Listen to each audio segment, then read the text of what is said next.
Every goalkeeper starts the year with big dreams saying, this is going to be my year. But let me ask you, how many times have you actually followed through? In today's video, we're breaking down 5 simple but powerful changes you can make right now to make 2025 your breakthrough year as a goalkeeper. By the end of this video, you'll know exactly what steps to take to train smarter, play better, and build the confidence you need to make this year your year. So stick around, because what you learn today could be the difference between just another year and your best year yet.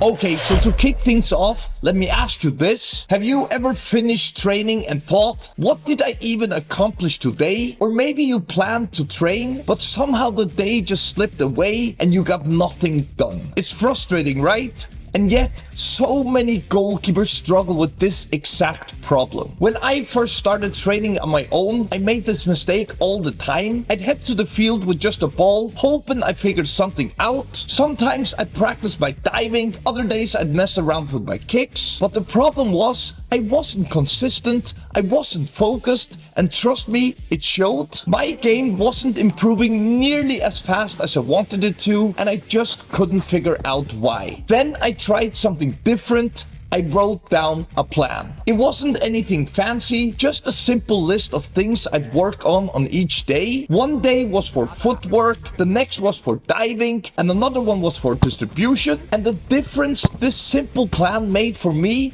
was incredible. I felt more focused, my sessions were productive, and finally I started noticing a real progress in my game. So here's your first step to make 2025 your best year yet. Write down your goals and create a simple weekly schedule. It doesn't have to be perfect, it just needs to give you a direction, because when you show up with a plan, you'll feel much more confident and you'll start seeing results faster. And if you're not sure where to begin, check out the free guides in the description and I'll send over a step-by-step video that teaches you exactly how to use them. Now, having a plan is one thing, but sticking to it, that's when things get tough. You know that feeling when you're fired up after watching a motivational video? You're ready to change everything all at once, training harder, eating better, and fixing every weakness in your game? It sounds amazing, right?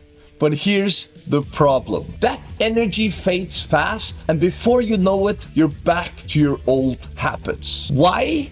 Because motivation doesn't last. And I learned this the hard way. I used to get hyped up trying to do everything at once, and every single time I'd burn out within a few weeks. Then one day I decided to do things differently. I'd focus on something small, and for me it was adding just 10 minutes of extra footwork before training twice a week. And do you know what? That small change stuck, and it still does to this day. And over time, it has led to other habits like stretching after every training, drinking at least 3 liters of water a day, and even prioritizing my sleep. These habits didn't happen overnight, but they stayed because I built discipline, not relied on motivation. So here's what I want you to do. Pick one thing. Maybe it's going to bed 30 minutes earlier than normal. Maybe it's spending 5 minutes stretching after every session. Whatever it is, start small and stick to it. And once that becomes a part of your routine, you can add another thing. Discipline isn't about making massive changes overnight. It's about small, consistent steps you can take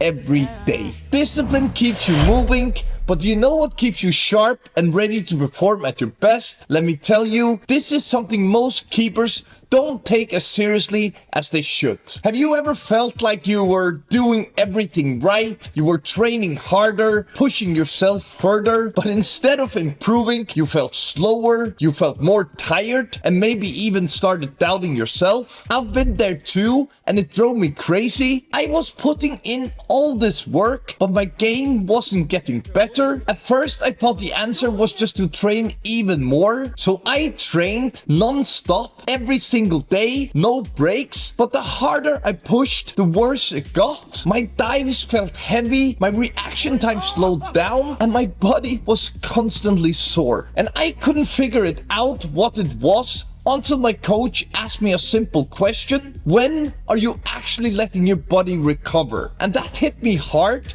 I wasn't just overtraining, but I was under-recovering, if that's even a word. Recovery is where you get stronger, it's where your muscles repair, your energy comes back, and your mind resets. And recovery isn't just about sleeping more or stretching after practice, although those are very important. It's about finding what works best for your body. Maybe that's ice baths, foam rolling, or active recovery sessions. Or maybe it's something as simple as taking a walk, listening to music, and just unplugging for a bit. And when you prioritize it, you'll notice the difference, not just in how you feel, but in how you play too. Alright, so your body's ready to go, you're training harder, recovering smarter, and putting in all the work. But here's the thing, none of that matters if you don't get this next thing right. Have you ever felt completely stuck with one part of your game? Like, no matter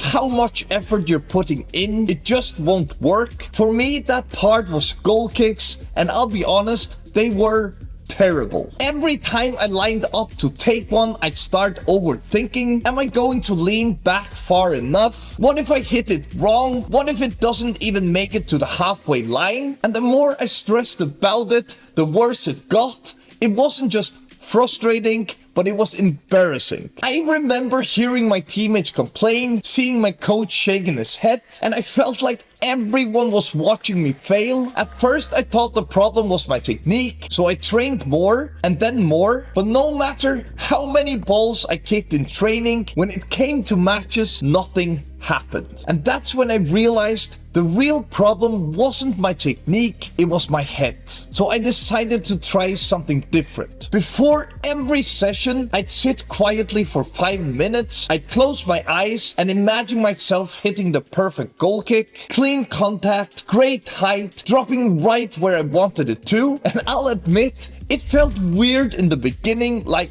what am I even doing right now? But after a while, it started to work. I stopped overthinking during games and my kicks started landing exactly where I wanted them. That's the power of your mindset. It's not just about physical training, it's also about training your brain to handle the pressure that comes with our position and trust yourself when it counts the most. So here's what I want you to do. The next time you're at training, take 5 minutes, close your eyes, and picture yourself nailing the one thing you've been struggling with. It could be diving to your weak side, it could be catching crosses under pressure, or even getting your distribution right. Whatever it is, visualize every detail, how it looks, how it feels, and even what it sounds like. Then, when that moment comes, don't overthink it. Trust yourself and let your body do what you trained it to do. And look, this won't fix everything overnight,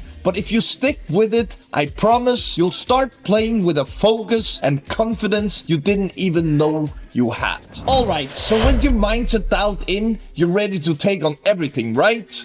But there's one last piece, and trust me, it's the most important one. How often do you push things off thinking next week will be better, or I'll work on it when the season's over? Because we've all been there. I know I have. I used to tell myself all the time I'd fix my distribution when I found the perfect drills, or that I'll start working on my fitness once I have more time. But here's the problem. Your perfect time, your perfect moment, it never comes. So one day I got so tired of waiting, I didn't have the best plan, the fanciest equipment, or even a proper setup, but I grabbed my ball anyways, went to the field, and started working on my weaknesses. Was it perfect?